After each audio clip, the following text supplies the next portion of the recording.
dynasties in the world.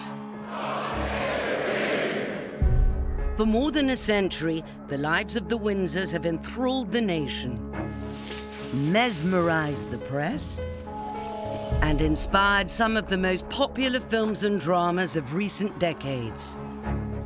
But what's fact and what's fiction? There were rumours that not everything was right in the marriage. He was only on extremely loose terms with monogamy. That was the moment when the palace absolutely lost grip of the narrative.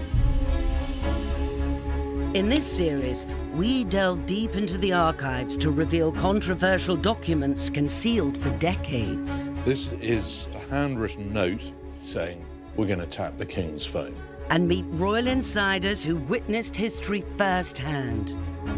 She steps out and we realise this is a horror story. I'm about 4 feet from the princess. It was the first sign something was wrong. In this episode, we explore the complex relationship between the royal family and the press. The royals need the press, but the press need the royals. They sell newspapers. We love hearing about their sex lives, their money crises, the smashed relationships. We can't get enough of it. From the news blackouts of the 1950s. In those days, there was absolutely no question. He undid the back of the camera and handed over the film. To the feeding frenzy of the 80s and 90s. William and Harry think the press, particularly press photographers, killed their mother. The relationship of the royals and the press, it's another royal marriage, and it's a marriage which over the years has needed quite a lot of therapy.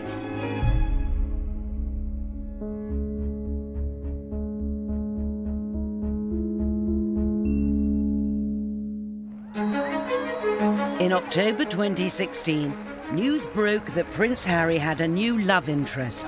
I'm such a big fan.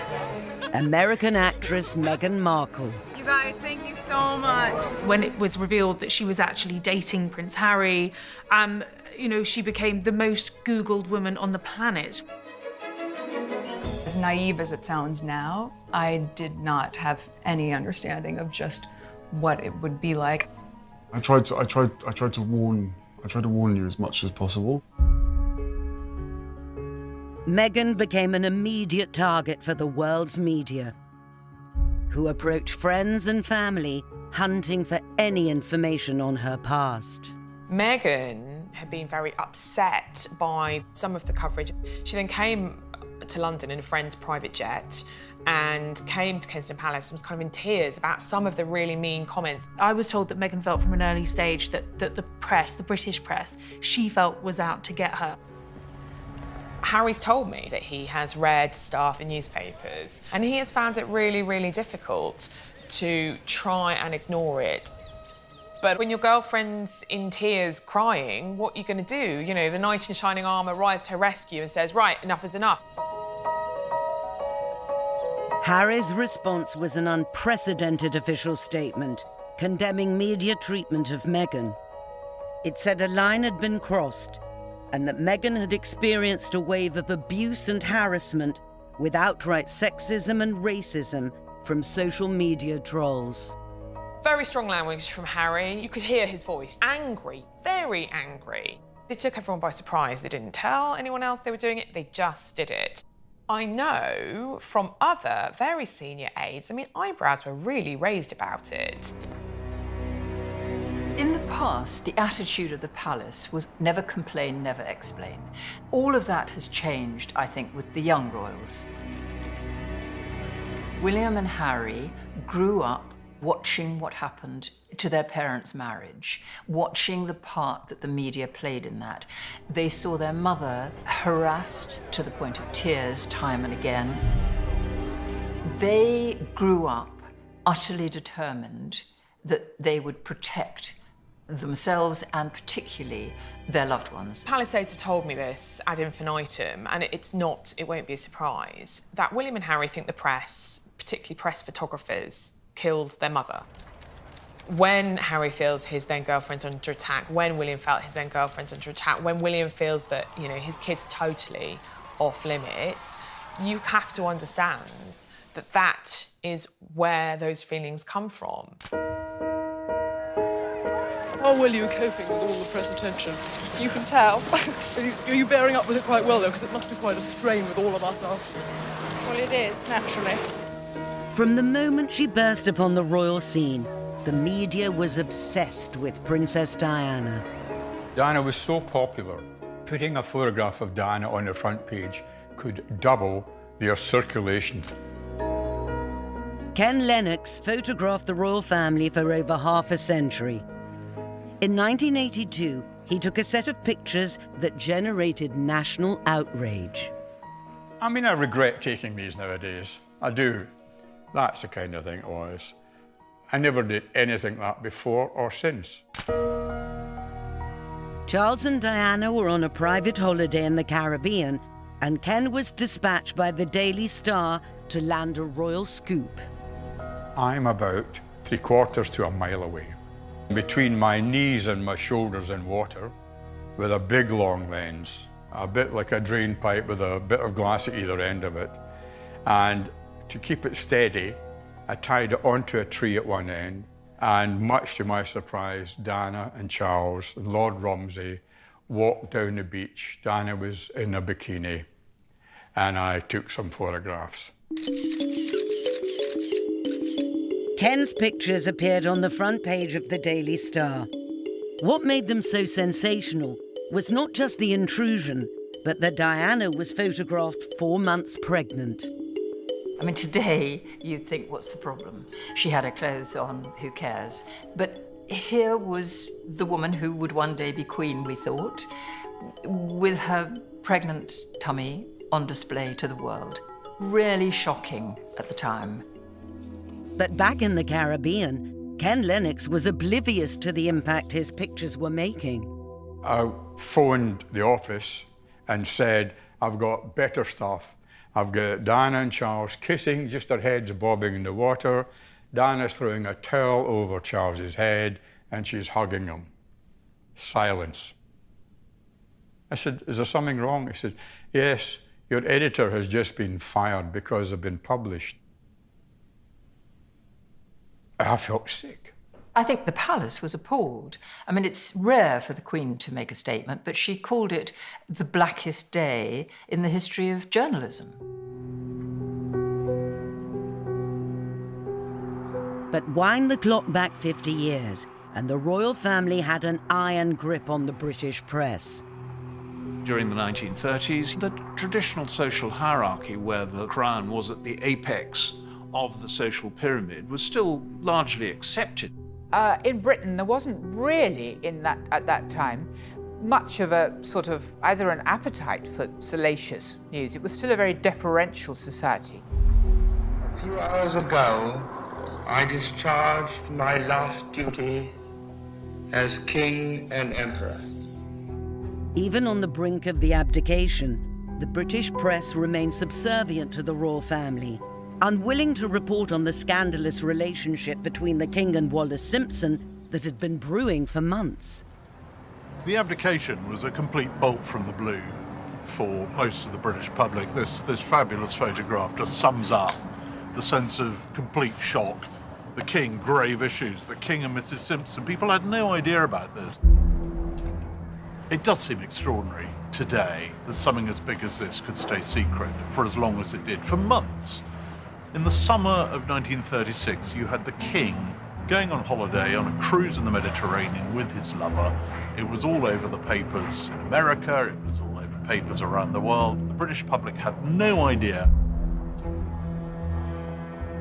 The conspiracy of silence was orchestrated from the top. The King has gone along to his friend Lord Beaverbrook, who controlled the Daily Express group, and Beaverbrook has agreed that there should be a gentleman's agreement that the British press should not publish any scandal about the King and Mrs. Simpson, and the press honoured that. In the National Archives at Kew, royal biographer Robert Hardman has uncovered an astonishing document which reveals the extent of the establishment collusion to conceal the scandal. This is a telegram from a South African journalist back to his office with one of the great scoops, really, of the 20th century. King has abdicated, leaves England tomorrow's stop. Arrangement may possibly be altered, but that is agreement reached tonight. This is dated the 6th of December. It was only 3 days earlier that the British public had any inkling that their king was about to marry this divorced woman. As a journalist reading this, you can just feel his excitement at having this extraordinary scoop, sending this back to the office. He knows his editor's going to be going, ye gods, clear the front pages, this is dynamite. Except, of course, this story never reaches his editor. What's happened is a post office clerk has spotted this, has passed it to his superior. It's gone right up the chain to the very top of the post office. From there, it's gone to the Home Secretary, and they've decided we're not going to let this go through. We're going to stop this. This news must not get out. The journalist was then summoned for an official interrogation. Here, we have the Home Secretary's account of his meeting with the journalists, and really he sort of read the Riot Act. He says, there was no truth in the statement it contained, and if it had reached South Africa and had been telegraphed back here, the reactions might have been of a most serious character. Here is the government intervening to stop a journalist reporting that the king is abdicating, and then a few days later the king abdicates. This is very heavy-handed censorship. But that total control of the press couldn't last forever, and by the 1950s, royal embarrassments were becoming harder to conceal. Suddenly the door of this chalet flew open and out ran the Duke of Edinburgh, followed by a flying tennis racket, a pair of shoes, and a rather angry queen.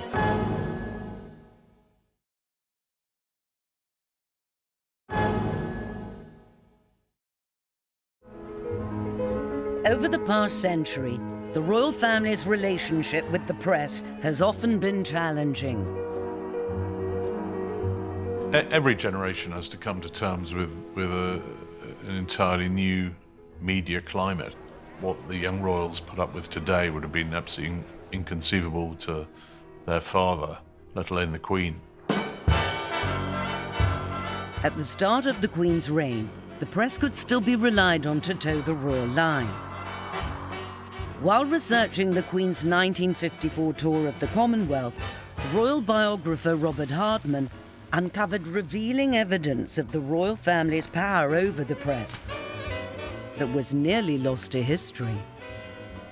I tracked down a doctoral thesis on that tour, and in there was this extraordinary story. This was the longest royal tour in history. It had been going on for months.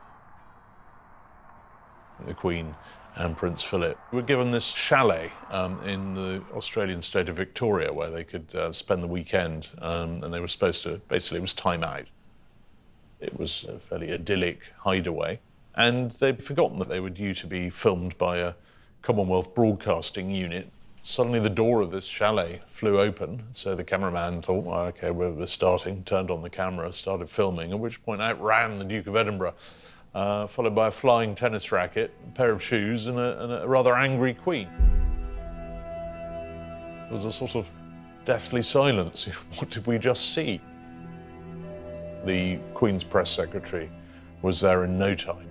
The cameraman knew before he'd even opened his mouth what the question was going to be, and in those days there was absolutely no question. He undid the back of the camera and handed over the film. I mean, these were just very different times. But 3 years later, one lone voice of dissent managed to break through the press code of silence. Lord Altrincham owned a magazine called the National and English Review, and he wrote an article which he published in which he criticised the Queen. This is 1957. And he said, the Queen is like a sort of prim schoolgirl. He said she had the debutante stamp, that she suffered from a woefully inadequate training. He criticised the courtiers for being stuffy and snobbish and tweedy, that was his word, tweedy. They were Tweedy. And he said that her speaking voice was a pain in the arse. I want to tell you all how happy I am to be amongst you and how much I look forward to my journey through Australia. If you do listen to early clips of broadcasts of the Queen at this time, she does sound a little bit like a schoolgirl. It's all very sort of rehearsed. This article got picked up everywhere. And the reaction was absolutely that the author was a cad. His criticism of the Queen hit home because she was still in her honeymoon and nobody had really criticised her then. Lord Altrincham even defended his views on national television, where he was grilled by legendary news anchor Robin Day. I mean, to judge from your article, you expect the Queen to have qualities of a wit. You would like her to be a better orator. You would like her to be a TV personality, in addition to being a diligent, dutiful, and devoted monarch and a mother. What I'm suggesting is that in her public speeches and appearances, spontaneity should be the keynote. All I would like to see is the Queen's own character coming through. And I know that if her character is allowed to come through, the effect will be terrific. But Lord Altrincham's appeal fell on deaf ears.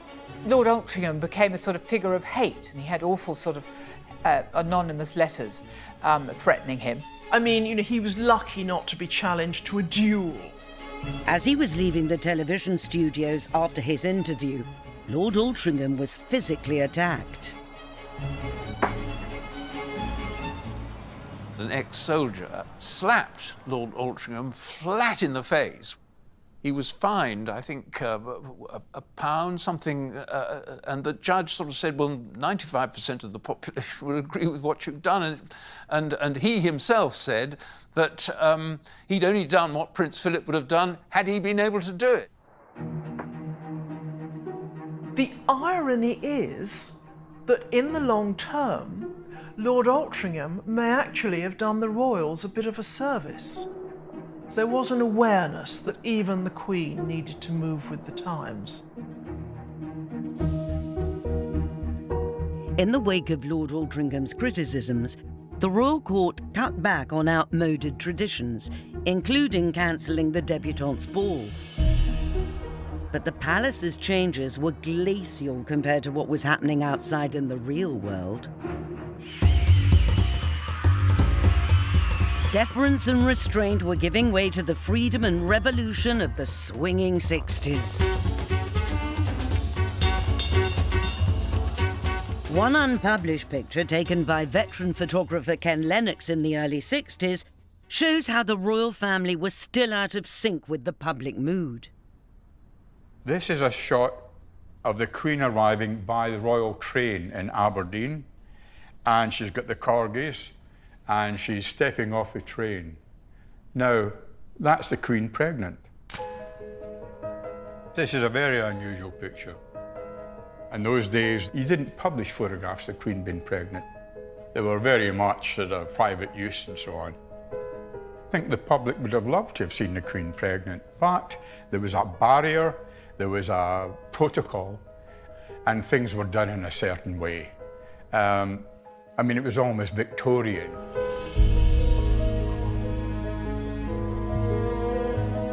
The royal family not had a great time during the 60s. They were being lampooned. They were increasingly seen as remote and aloof.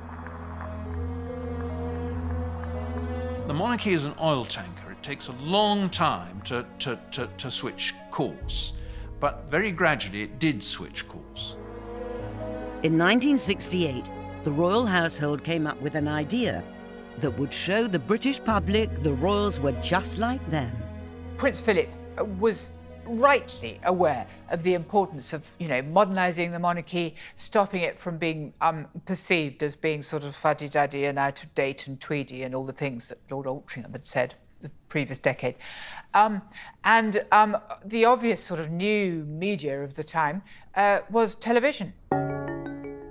The result was an intimate fly-on-the-wall documentary that caused a sensation when it was broadcast, but has remained under lock and key ever since.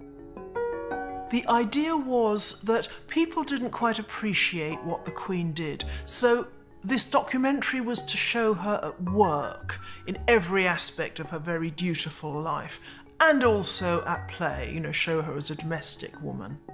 It was an incredibly bold thing to do, to be followed by television cameras for an entire year in very, very private moments. It was amazing to see them, like having barbecues, practicing the cello, had an audience of about 25 million, and it made a very, very powerful impression.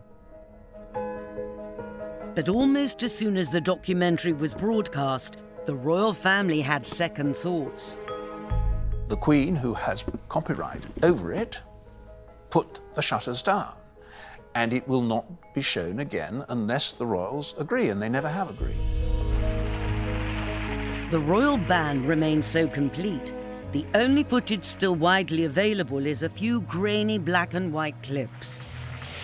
You wish we hadn't let the puppies out in the snow? Yes, try. Yes, try. No, you must. Yes, you must. Mummy, may I, puppy? Well, we'll see if she's allowed out in the snow. On the one hand, the access these cameras were given is still extraordinary. On the other, you've got Prince Philip standing there at the barbecue up in Balmoral, the Queen doing the dishes. It's almost too ordinary. The problem was that letting daylight in upon magic was a dangerous business. The received wisdom was that this film had ultimately, despite its success, been a mistake from the royals' point of view, that it had somehow vulgarized them, cheapened them, and worse still, it had opened the door to other intrusions into their private life, which might not be so flattering and so carefully choreographed. And within a few years, one senior royal would become the object of just such unwelcome press scrutiny. Princess Margaret, she's always in the newspapers, she's always going to outrageous parties. She had no sense of self-preservation, let alone decorum. She was off her pedestal.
During the late 50s and 60s, one member of the royal family captured the attention of the British press like no other.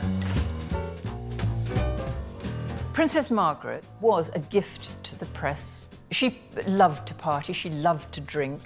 She smoked and had a long cigarette holder. She was glamour personified, and yet she was royal. This was a very intoxicating combination. In May 1960, Princess Margaret married a man who embodied the spirit of the new decade. Anthony Armstrong Jones. Princess Margaret first met Tony at my wedding. He was the photographer. Lady Glenconner was Princess Margaret's childhood friend, lady-in-waiting and lifelong confidant. He was the up-and-coming photographer, but he was just a photographer. He wasn't allowed to have lunch with us. I think he did have lunch on his own. My father called him Tony's Snapshot in a rather sort of rude way. But of course, when they became engaged, a lot of us were absolutely amazed, actually. Suddenly she thought, this is the life. And she'd always been very interested and keen on film stars and all that. Tony Armstrong Jones really was a figure from the swinging 60s. He was in that scene, so he helped to usher Margaret into that world. As press fascination with them increased, Princess Margaret and her husband became international celebrities. Can Hollywood, with all its stars and glamour, be impressed? Absolutely. Just like any other town, and especially if it's royalty. After a party that had lasted till 3 in the morning, the Princess and Lord Snowdon were visiting one of Hollywood's dream factories. It was, if you like, a kind of typical society setup. They were both well off. They were treated with extraordinary deference, given unearned privileges, and inevitably under these circumstances, both of them behaved badly. Tony Armstrong Jones was only on extremely loose terms with monogamy. He was one of these people who flitted from lady to lady. He was essentially a kind of playboy. Princess Margaret started having affairs with various people, and the gossip columnists started reporting them, which was, I think, probably the first time that this had happened. In 1968, a young Australian media mogul arrived to shake up the British newspaper establishment. Rupert Murdoch's taking over the Sun and the news of the world would prove hugely important for the relationship between press and palace, because Rupert Murdoch was no admirer of the royals. He understood that in the new media world you could make money by intruding into people's lives. And the royal family were kind of easy pickings. I'm sure the Murdoch press could be very deferential when it suited, but they then turned when the story turned. The marriage, which had been seen as a happy royal romance, pretty soon deteriorated into a vast, long, drunken squabble. As her marriage fell apart and press attention became more intrusive, Margaret took refuge on the Caribbean island of Mustique. Biggest mosquitoes you've ever seen. It wasn't called Mustique for nothing. And it was steaming hot out there. The island was owned by Lady Glenconner and her husband, Colin Tennant. We hadn't given them a wedding present. And Colin said to her, would you like something in a little box, or would you like a piece of land? Ooh, I think I'd like a piece of land, she said. But we also gave it to Tony too, because Tony always after that said we'd only given it to Princess Margaret, which is not true. And he called Mustique Mistake, which is rather tiresome of him. Life out there was a kind of permanent party in which infidelity and drunkenness and bad behaviour was the rule rather than the exception. In the early 1970s, one young man became a frequent house guest at Princess Margaret's island villa. Ready? Yes. That's right. Roddy Llewellyn was a rather good-looking, rather charming, rather hippie gardener. He became Princess Margaret's toy boy. He clearly had assets about which we can know little or nothing, but he appealed to her. Roddy Llewellyn was introduced to Princess Margaret by Lady Glenconner. I realised very quickly that they'd absolutely fallen for each other. And Roddy came and talked to me one day, and he said, I absolutely think Princess Margaret's the most wonderful person I've ever met, and she's so beautiful and all this sort of thing. So I said, well, don't tell me, Roddy, tell her. Perhaps I shouldn't have, but then I did. But he was so kind, and I think she had a very, very happy time with him. But the affair was not to stay secret for long. Even on the island of Mustique, Princess Margaret could not escape the press. In 1976 came the famous photograph. You know, bikini, cigarette, drink, having a wonderful time with a man who was not her husband, who was almost 2 decades younger, and perhaps it was those photographs that really tipped the Snowdon marriage into divorce.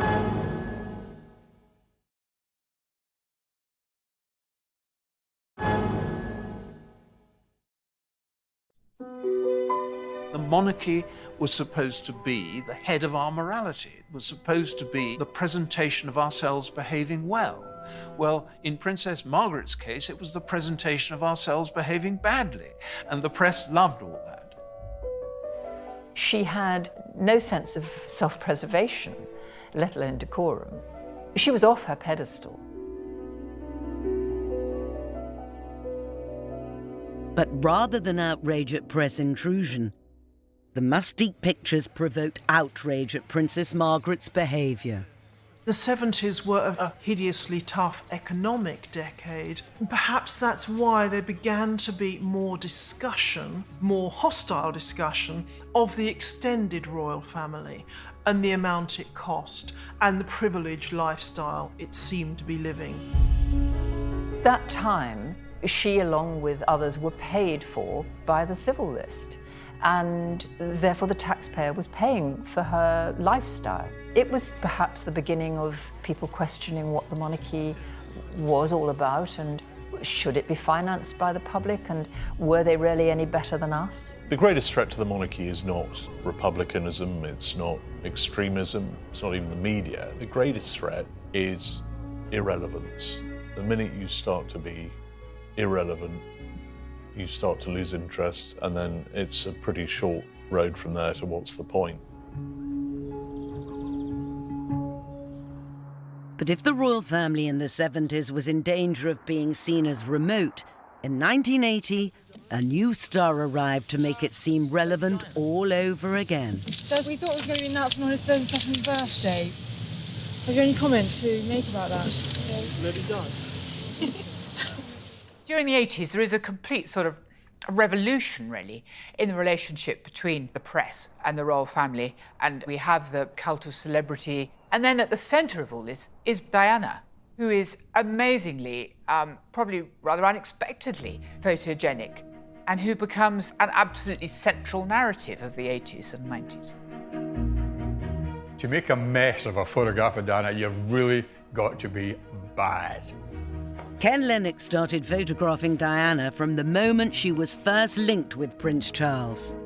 Most of the photographers were at least a little bit in love with her, because here was this woman in front of you who looked gorgeous, photographed beautifully, and you got your stuff in the paper, and you get praise from back at the office, and all you had done was photograph one of the most beautiful women in the world. Until the 1980s, courtiers strictly limited press access to the royal family, but with the arrival of Diana, everything changed. Buckingham Palace couldn't get enough of this fabulous publicity, and suddenly they were very proactive, and they wanted to push Diana, and it went on like an avalanche. I'd heard that Diana had a new hairstyle. Next day, the palace phoned me up and said, Ken, the princess is doing a little thing for the Red Cross. Private visit, would you like to go along? Oh, yes, please. And I'm watching her, and she's so aware, and she realized after a few minutes I hadn't taken anything. And she looked at me and said, what? And I said, 1, 2, 3, so I could see the... And she did 1, 2, 3. Then burst out laughing. She was doing a photo call in front of 300 people at a Red Cross meeting. And when the royal fairy tale started to go sour, Diana's mastery of the media became her secret weapon. Diana was extremely canny. She was no fool, nobody's fool at all. She had the media wrapped around her little finger. The shot in front of the Taj Mahal is an absolute classic. There she is in front of this beautiful building, all on her own. Poor, sad Diana. In 1992, Charles and Diana were on an official tour of India when this single image was seized on by the world's media as evidence of their collapsing marriage. Now, Charles had been to the Taj Mahal 12 years beforehand and said, one day I would like to bring my wife here. Well, here they were in 1992 in India, and she was at the Taj Mahal and he was in Bangalore. We were looking at herbal remedies, Prince Charles and I, that day, at the request of the President. And so there was a job to be done. Baroness Linda Chalker was Minister for Overseas Development and accompanied Charles and Diana throughout the tour. If you move around a country, as we did, there are just so many people who want to see you both. You know, you're going to have to split up and go around separately. Now, in fact, it would be perfectly normal for Charles and Diana to have separate engagements on that day, but she was photographed there, alone, looking wistful, and the picture just said it all. Charles didn't have a chance to fight her at her own game because, you know, he was a man who was in his 40s, losing his hair. He didn't have the star appeal or the glamour that Diana did. The public saw her as this hugely sympathetic, empathetic, lovely creature who'd been spurned by this curious man. I was back at base in St James's Palace and Kensington Palace, and I was getting daily phone calls from the princess. Well, I mean, she was unhappy, everybody was unhappy. The lady in waiting was in tears. I mean, it turned into an exercise in damage control. Patrick Jeffson was Princess Diana's private secretary at the time and managed the fallout from the photograph. That image of the princess sitting alone in front of the Taj Mahal was damaging in many ways, but I suppose from my perspective, it was also quite helpful because I knew that Diana was very unhappy in her marriage. I felt that she was being very unfairly treated. And I had sympathy with her in trying to get that message out to the outside world. The fact that she could sit down in front of the Taj Mahal and not say a word, and yet convey that message very clearly, I thought was a very powerful example of Diana's great ability to convey a message just with a photograph. But the media that Diana used so brilliantly would ultimately become her downfall. The use of the press is always a double-edged sword, and so Diana found. I got a phone call from a photographer. They said they'd pictures and they would send them to me, and I agreed to pay close to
On the 31st of August 1997, Diana, Princess of Wales, was killed in Paris, her car pursued by paparazzi photographers.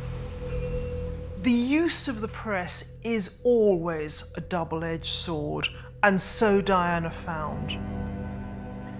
There can't ever have been another royal, and probably never will be again, for whom the media play such a vital and vitally destructive part in their story. It would appear that every proprietor and editor of every publication that has paid for intrusive and exploitative photographs of her has blood on his hands today. Unbelievable. I just couldn't imagine Diana had been killed. Ken Lennox was the picture editor of the Sun newspaper on the night Diana died and was immediately offered photos of the crash. I got a phone call from a photographer in Paris who said there'd been a crash and that Dodi was hurt. Diana was okay because he had a picture of her talking to the doctor.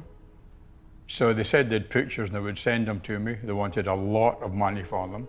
The photographers all come together and decided that if they clubbed what they've got together, sold it exclusively, it was much more valuable than each of them going to different newspapers.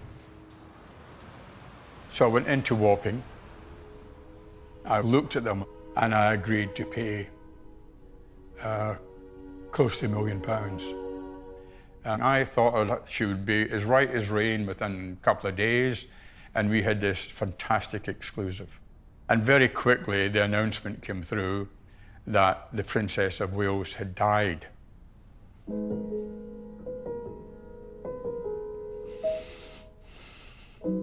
I can't believe, after 20 years, it still affects me.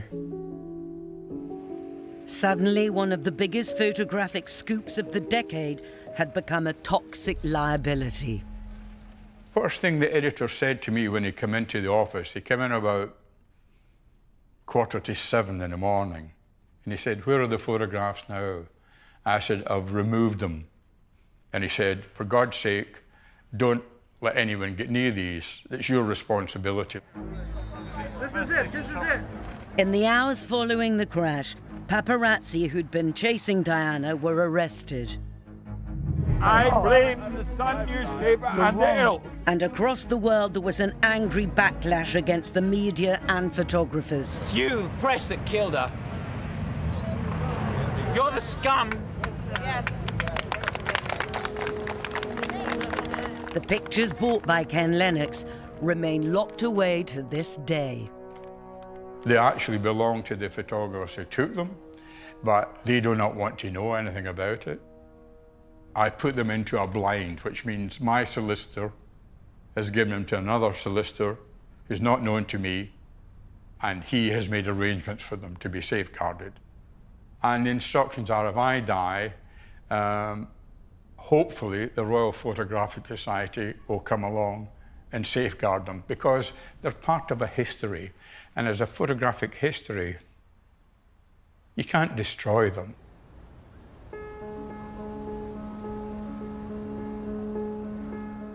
After Diana's death, the Press Complaints Commission drew up a code of conduct, and it reined in the worst excesses of the media. British newspaper editors agreed not to publish invasive photographs from paparazzi. During school and university, the young princes were left in relative peace. But sometimes their own behavior meant the palace once again lost control of the narrative. In his late teens and 20s, Prince Harry's hard partying made him a tabloid target. The evolution of Prince Harry has been quite extraordinary. It's really not so long ago that he was being photographed going to a party in Nazi uniform, brawls outside nightclubs, that game of strip poker. And yet now he's everyone's favourite royal. The key to Harry's public rehabilitation was a remarkable instance of media cooperation that enabled him to serve with the army in Afghanistan in secret. If you recall, every Christmas, the Queen and the royal family go to church at Sandringham, and there's always great coverage of who's there. Well, Prince Harry was not there that Christmas. But there was no speculation in the media, where's Prince Harry? Because they all knew. The mastermind behind the operation was General Lord Dannatt, then head of the British Army. We had to get round the problem of the media speculating, and speculating so accurately that we could not deploy him. So I thought, let's call together the main television, radio, newspapers, and see whether we can find a way to get him there. And we agreed that, look, if we tell you exactly what he'll be doing, where he'll be, when he's going, give you access to him with a pool of journalists, but you say nothing until he comes back, then we've achieved our aim, he's achieved his aim, and you've achieved your aim, you've got your story. Pretty much all the British media signed up to that. But just a few weeks before Prince Harry's tour of duty was due to end, his cover was blown by an Australian news outlet. Harry was absolutely boiling mad. He was pulled out of Afghanistan, and he absolutely hated that. I do recall on one occasion he sat in a deep armchair in my house and given him a gin and tonic, and he sort of his shoulders slightly slumped and said, "Well, the trouble is I'm just not like other young men." You know, he knew that he was special and he couldn't be treated in the same way. The press would prove equally challenging for Harry's brother. For the 4 years William was a student at St Andrews University, he was left in peace. But as soon as he graduated, the media spotlight was back on him. And on his girlfriend, Kate Middleton.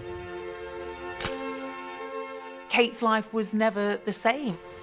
Her family, her friends, her teachers, anyone who had had anything to do with Kate Middleton suddenly found themselves being called upon, having their doors knocked by reporters and journalists. It was never going to be an easy relationship. Serene and poised in Malaysia today, but behind the veil, we're told there's fury. Stay there! Stay there! A year after they were married, in the middle of a high-profile overseas tour, Kate and William were rocked by the publication of topless pictures taken while they were on a private holiday. That was paparazzi, a kilometre away, long lens. Pictures never saw the light of day in the UK, but they certainly saw the light of day in the French press. William was apoplectic. Kate was absolutely devastated. She dealt with it, I think, far better, actually. She put on her best face, she got on with her engagements, but William was absolutely seething. I think it's not at all surprising that he should have taken such prompt and strong action. He went straight to law and sued the magazine for invasion of privacy. William's legal action was successful, and the royal couple was awarded £92,000 in damages. But any sense of success will be tinged with the knowledge that millions of people have seen intensely personal images of them. It's not that he wanted the money, because the money went to charity, but he's making the point, don't mess with us because we'll mess with you.